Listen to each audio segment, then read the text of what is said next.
Bonjour à toutes et à tous. La situation sociopolitique du pays sera le principal sujet de l'entretien de ce jour. Notre invité est le conseiller spécial et porte-parole de l'Alliance nationale pour le changement ANC, Éric Dupuis. La mise en œuvre de cette émission est assurée par Kodio TV et sa coordination digitale par Amjoy Ala, grâce à qui vous pouvez nous suivre en direct sur Facebook et YouTube. Tapez victoiref.com et donc vous serez avec nous dans ce studio, vous entendrez et vous verrez tout ce qui se fait dans ce studio. Bonjour Monsieur Dupuis. Bonjour Monsieur Abou, bonjour Madame, bonjour Monsieur, auditeur de Radio Victoire. Alors, heureux de vous retrouver ce matin, Monsieur Dupuis. Mais avant d'aborder le premier sujet de cet entretien, nous nous tournons vers Hervé Essay tout de suite. Hervé Essay que nous remémore en attendant que Hervé Essay nous fasse ce travail. Monsieur Dupuis, les 20e et 21e réunions du CPC ont permis aux participants d'aborder des sujets de préoccupation relatifs aux prochaines municipales et auxquels le pouvoir a apporté avec diligence des solutions.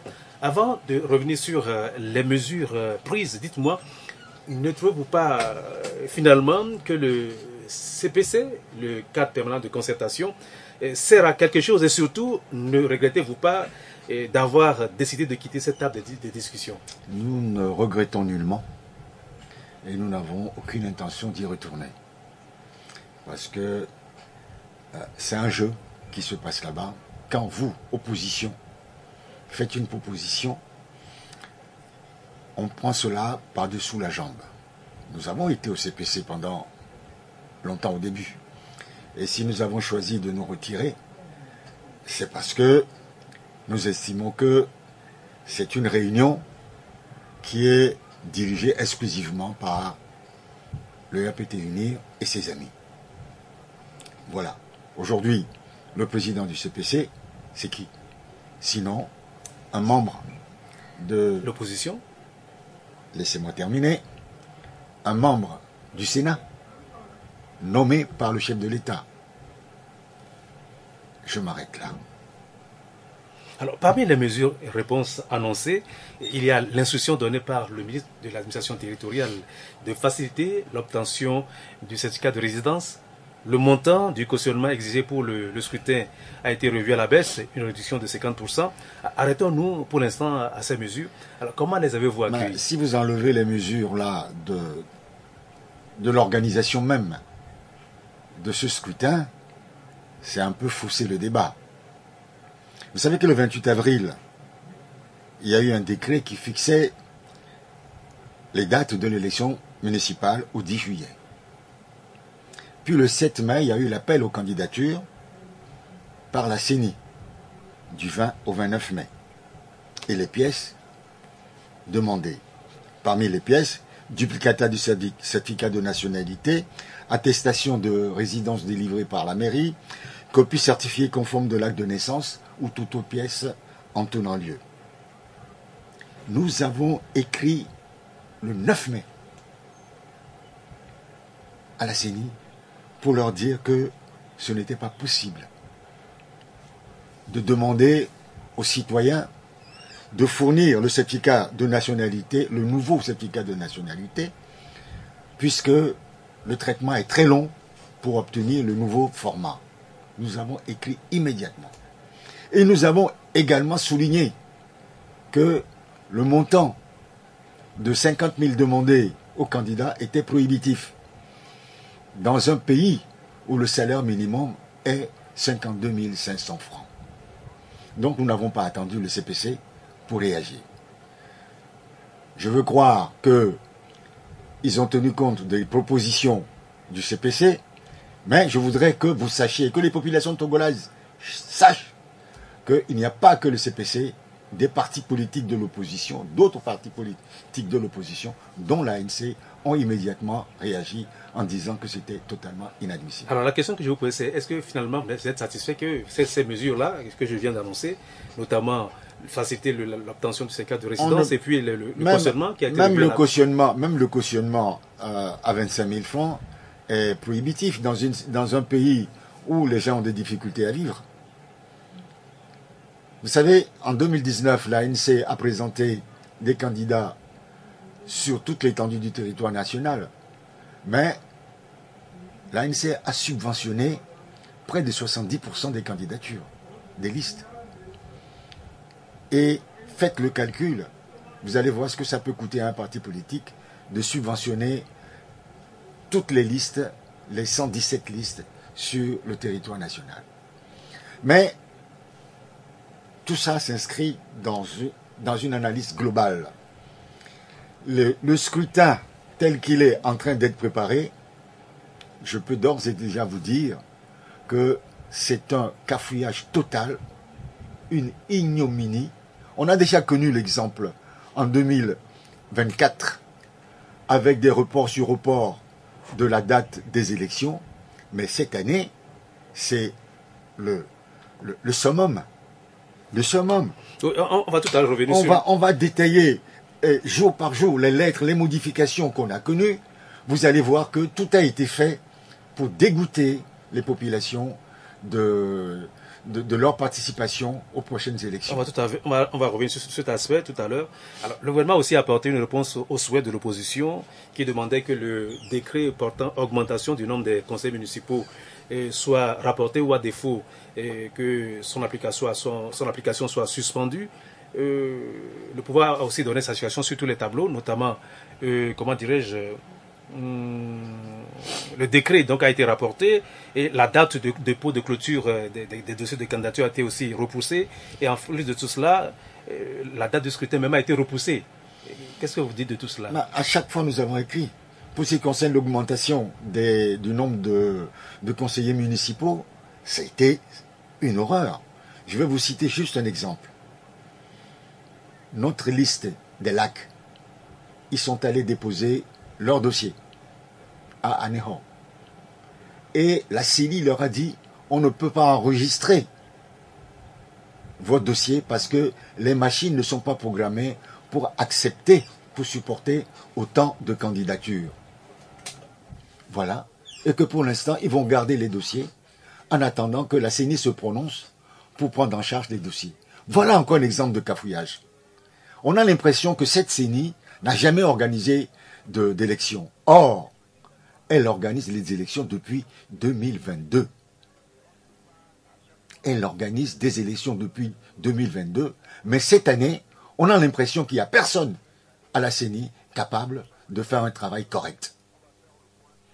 Bien, avant de poursuivre, nous allons nous retourner encore une fois vers RVC pour voir si on peut avoir le rappel d'une première série d'événements de l'actualité nationale de la semaine.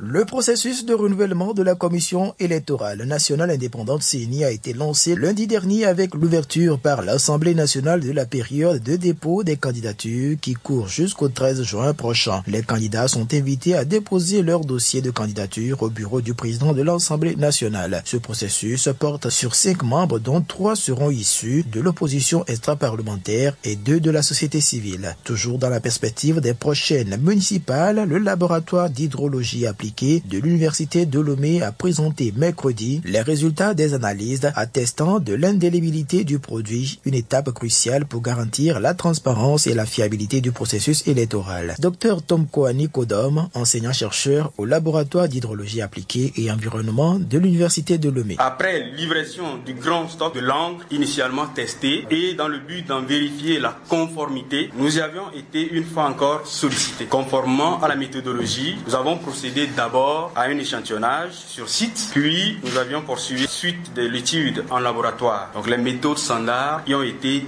appliquées. Les résultats nous ont permis de conclure que l'encre réceptionnée remplit les conditions d'indélibilité et peut donc être utilisée pour les élections dans notre pays. Dans le cadre des actions de promotion des droits humains et du bien-être collectif, la Commission nationale des droits de l'homme, CNDH, a organisé mercredi à Goinivé 1 un atelier de sensibilisation sur la réglementation relative aux nuisances sonores au Togo. L'objectif de cette rencontre était de vulgariser le contenu de la législation en vigueur encadrant l'émission de bruit sur le territoire national. nationale. À travers des échanges ouverts avec les participants, la CNDH a rappelé les normes à respecter, les sanctions prévues en cas d'infraction, ainsi que les impacts de bruit excessif sur la santé et la cohésion sociale. Kwao Ohini Sanvé, président de la CNDH. Le droit au silence, le droit au repos, le droit à la dignité dans son propre domicile ne sont pas des privilèges, mais des droits garantis par la législation nationale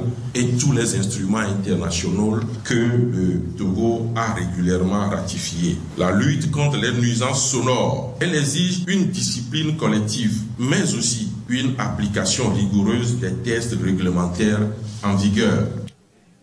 Alors, Monsieur Dupuis, le processus de renouvellement des membres de la Commission nationale indépendante CENI a commencé. L'Assemblée nationale a lancé un appel à candidature. Alors, n'avez-vous pas poussé un ouf de soulagement à l'ANC ou êtes-vous de ceux qui continuent de trouver à redire sur ce processus de renouvellement? Monsieur Agbo. Oui, Monsieur Dupuis. J'ai été très surpris que ça soit le président de l'Assemblée nationale qui appelle à candidature. J'ai très surpris. Jusqu'alors, c'est le ministère de l'Administration qui sortait un appel en ce sens. La CENI qui est en place aujourd'hui date de mars 2022.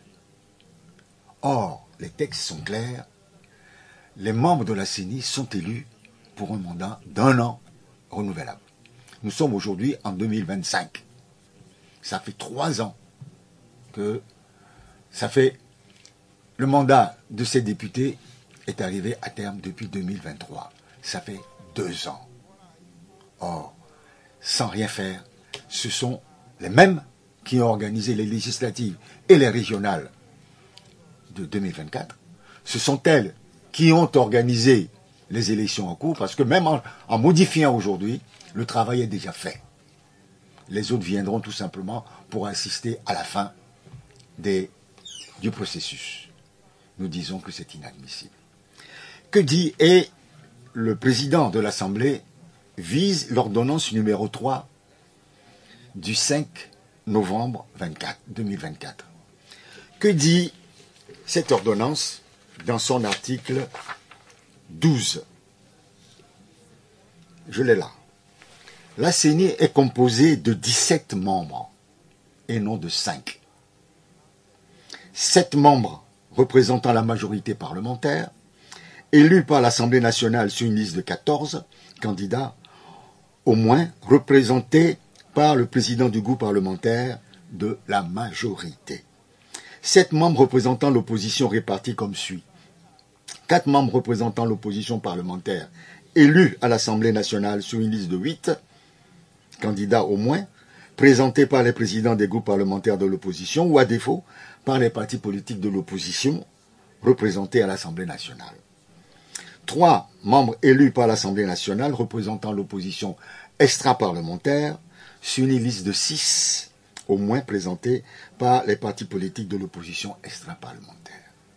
2 membres représentant la société civile élus par l'Assemblée nationale sur appel de candidature publié par l'Assemblée nationale. 1 membre représentant l'administration élue par l'Assemblée nationale sur une liste d'au moins 2 candidats présentés par le ministre chargé de l'administration territoriale. Ces membres sont élus en raison de leurs compétences et de leur probité. Voilà. Oui. Mais c'est ce que dit la loi. On n'a jamais dit de faire un renouvellement partiel.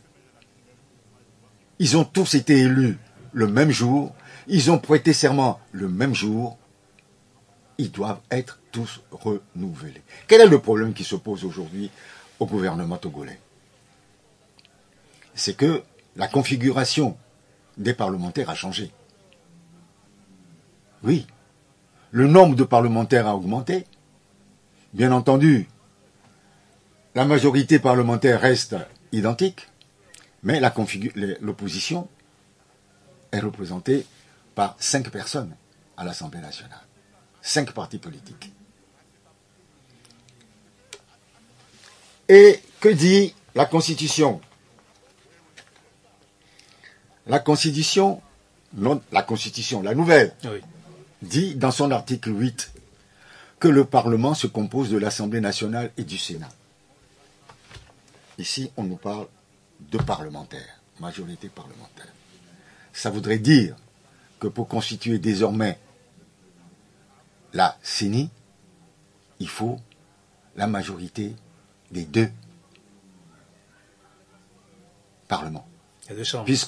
Les deux chambres, puisque aujourd'hui, c'est bicaméral. Et en même temps, les élus des deux chambres de l'opposition doivent être représentés à la CENI. Ils sont où?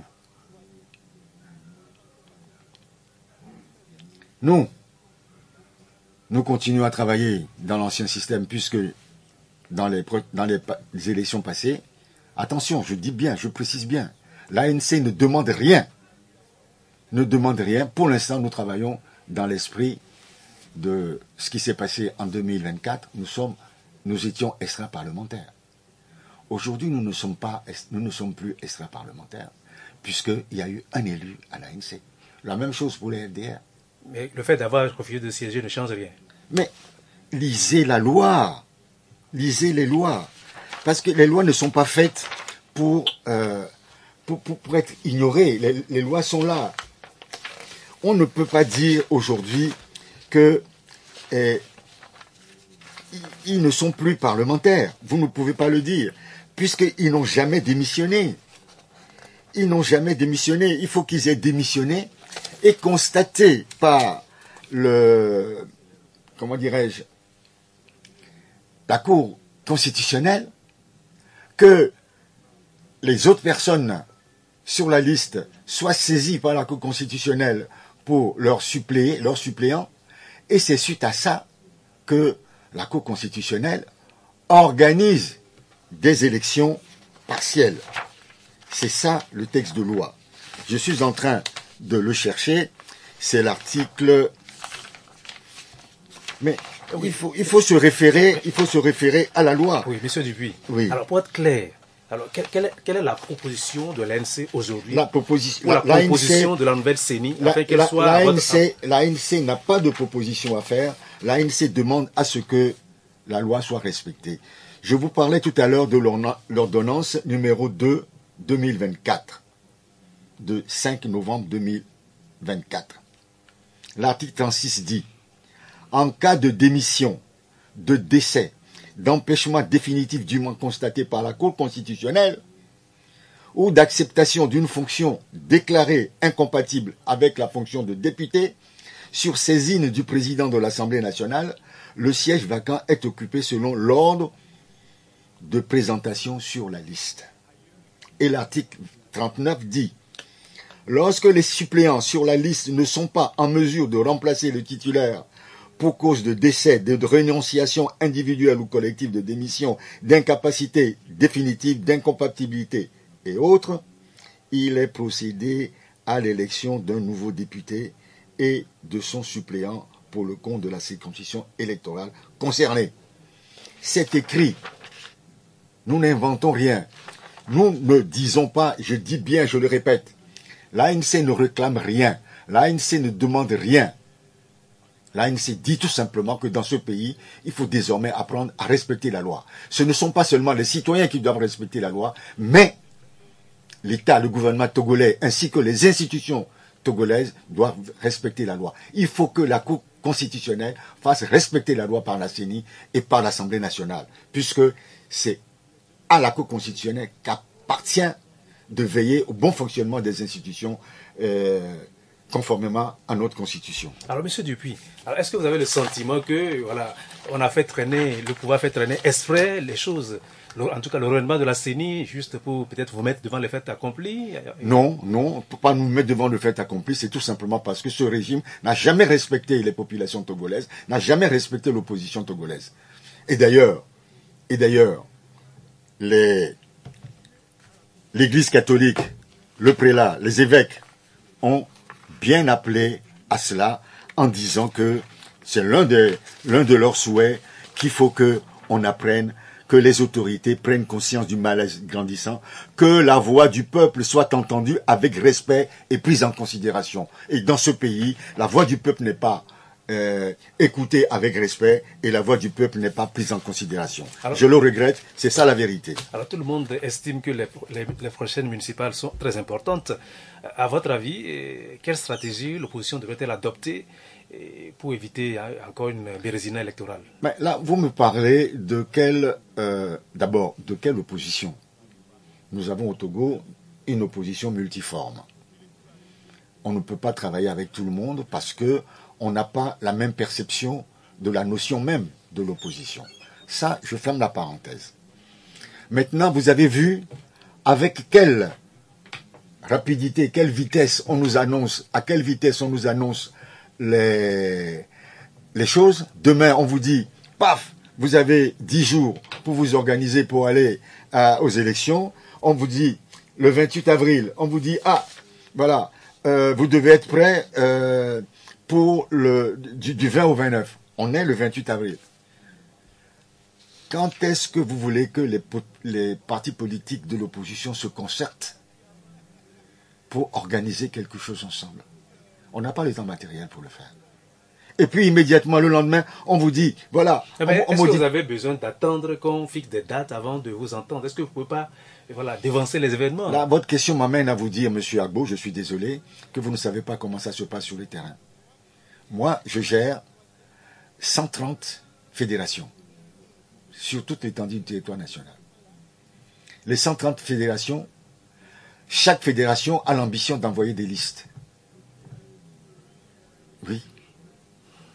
Là, pour ces élections-là, les candidatures que j'ai reçues, je suis le président de la commission des affaires électorales.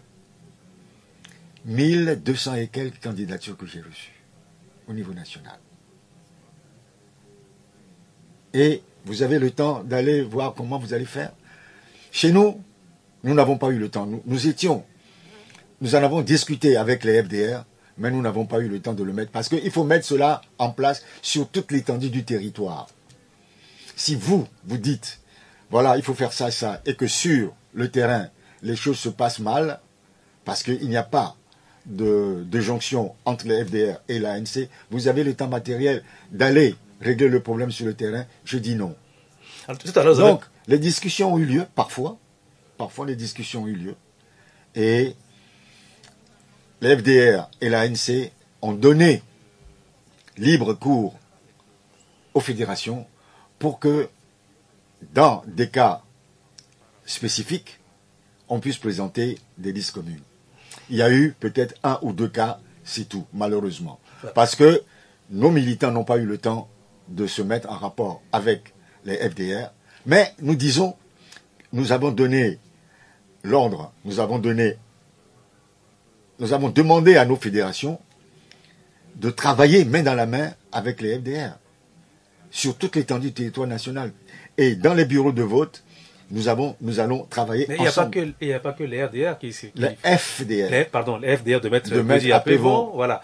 Il y a aussi les autres partis. Mais pourquoi voulez-vous que je me marie avec quelqu'un qui ne me plaît pas?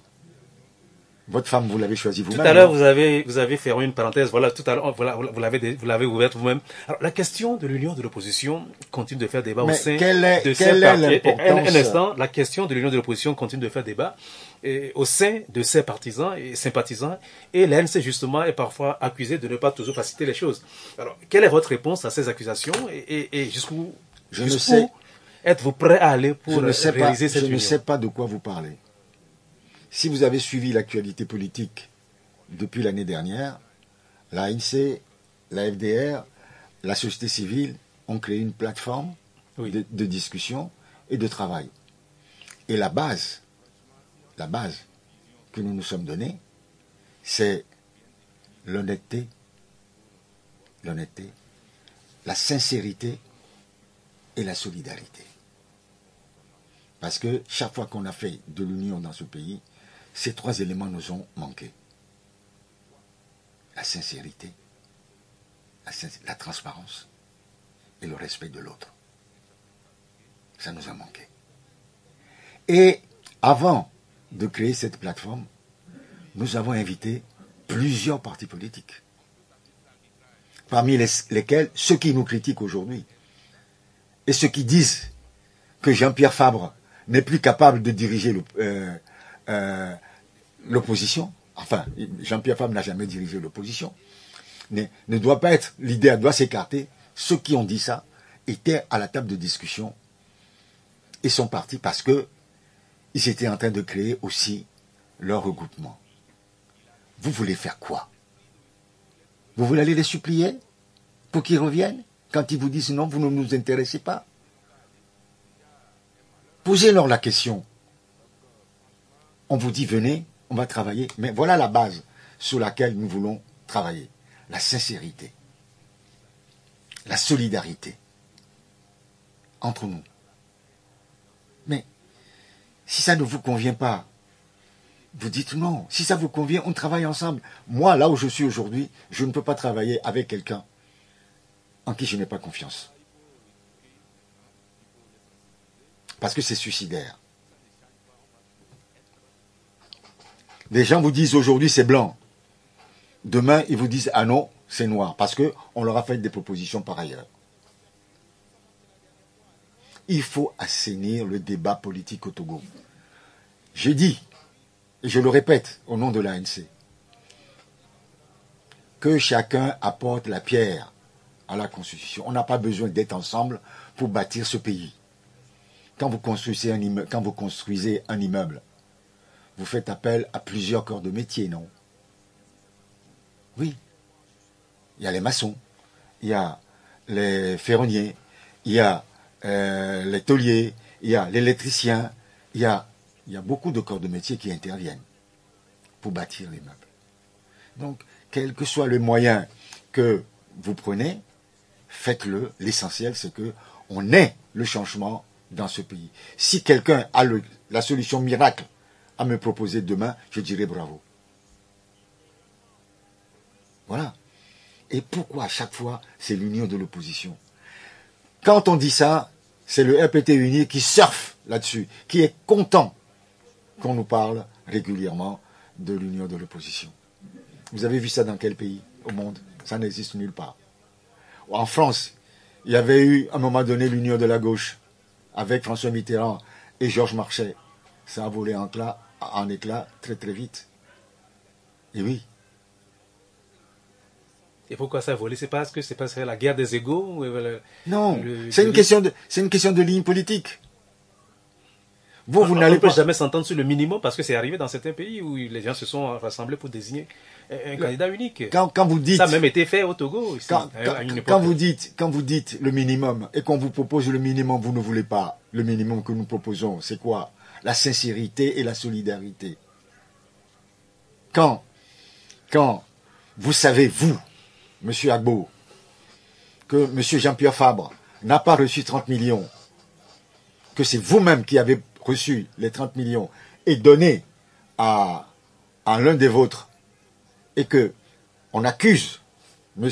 Jean-Pierre Fabre que vous vous taisez, il n'y a pas de solidarité, il n'y a pas de sincérité. Est-ce qu'il n'est pas possible de surmonter tout ça, là, de pardonner, mais ça fait mal. Oui, parce que demain, M. Agbo, vous allez dans la rue, des jeunes vont vous le sortir encore.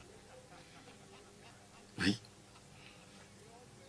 On dit, vous savez, des mensonges, des diffamations, ça reste longtemps, ça vous suit pendant des années. Mais pour le corriger, c'est difficile, voire impossible. Un mois présent sur la dernière sortie des évêques sur la situation sociopolitique au Togo, une sortie que l'ANC a saluée avec, ce sont vos mots, reconnaissance et gratitude. Disons, du pain béni dont vous êtes gavé avec délectation. Avant de revenir sur la déclaration proprement dite, dites-moi, les évêques ont-ils le droit de s'exprimer sur les affaires de la cité? Si vous étiez au pouvoir, leur reconnaîtrez-vous le droit de donner leur avis sur les sujets politiques? Un évêque est un citoyen comme tout autre.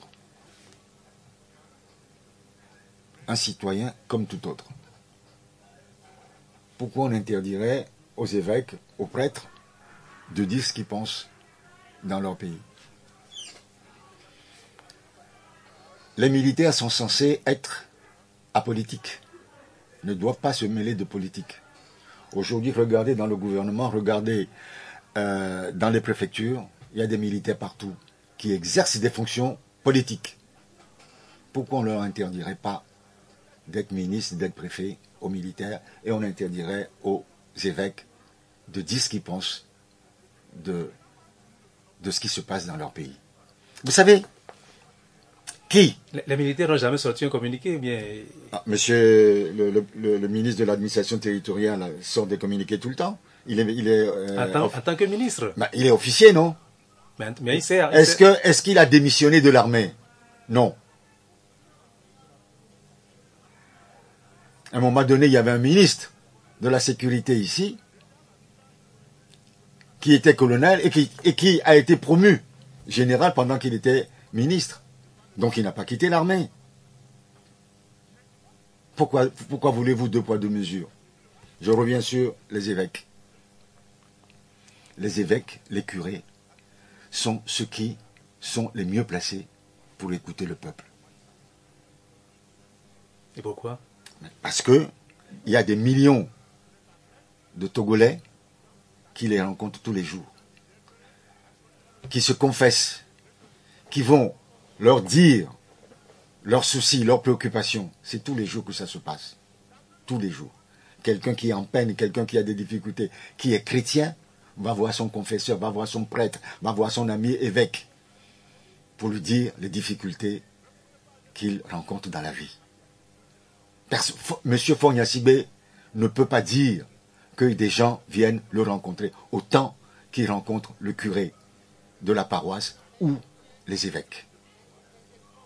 Vous-même, quand vous avez, je ne sais pas si vous êtes catholique, si vous êtes chrétien, vous-même, pour un mariage, vous allez voir votre curé. Pour un décès, vous allez voir votre curé. Pour un baptême, vous allez voir votre curé. Et ce n'est pas pour rien. Ce n'est pas pour rien. Ils sont plus au courant que quiconque, parce qu'ils sont à l'écoute des populations. Et ils ont le droit de dire, compte tenu de ce que les populations viennent nous dire, voilà notre sentiment. Bien, alors, monsieur Dupuis, dans leur communiqué, les évêques ont affirmé que, je le cite, une nation ne se bâtit pas durablement sur le silence imposé, sur la peur suscitée et entretenue, sur le mépris de la voix de son peuple ou encore sur un entêtement à faire croire au peuple le contraire du vrai. Les peurs et les frustrations tuent, se muent en actes désespérés et les colères muettes deviennent des déflagrations imprévisibles. Alors, même si c'est à vos adversaires que cette volée de bois vert a été assénée, ne trouvez-vous pas que, comme certains le disent, que les évêques ils sont allés un peu fort? Je suis désolé, ce n'est pas un volet de bois vert. Ce sont des hommes de Dieu, ils ont dit la vérité. Ce que les évêques ont dit, moi je l'ai dit à plusieurs reprises, mais pas aussi bien qu'eux. Ils ont dit ça dans un langage châtié. Moi je l'ai dit sur vos radios à plusieurs reprises, qu'on nous ment, qu'on ne nous dit pas la vérité.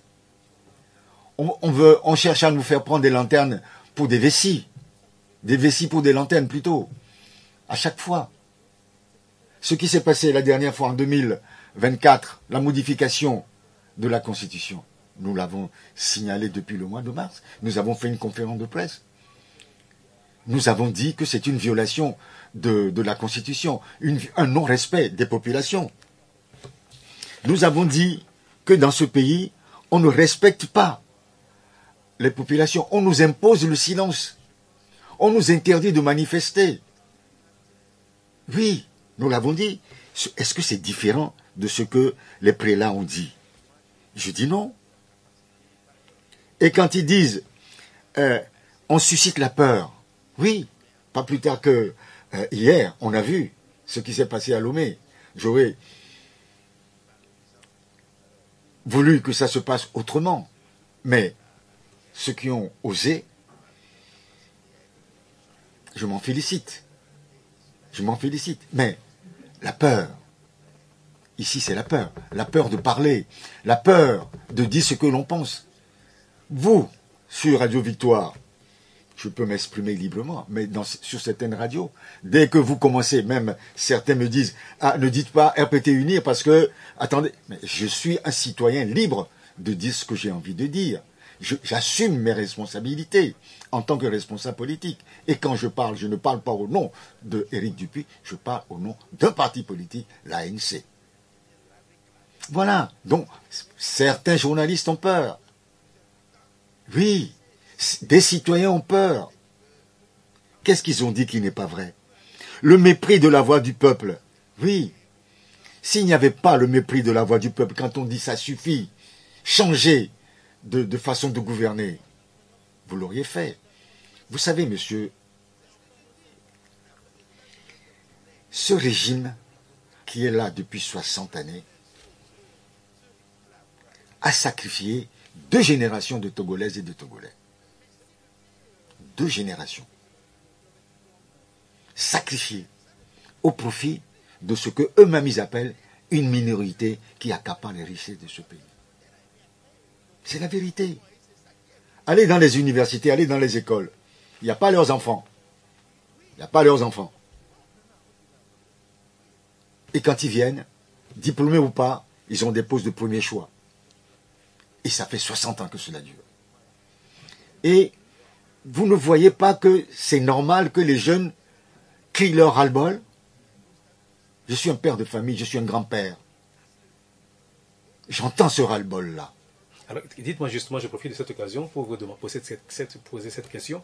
Alors, qu'avez-vous pensé des tentatives de manifestation que les jeunes ont organisées hier, et un peu partout dans cette Je vous ai dit, c'est dommage la façon dont cela a été organisé, mais je me félicite que les jeunes aient pu, même s'il n'y a pas eu de manifestation et que les jeunes dans la rue ont dit nous en avons marre, nous crions notre ras-le-bol, j'aurais applaudi des 2 mains.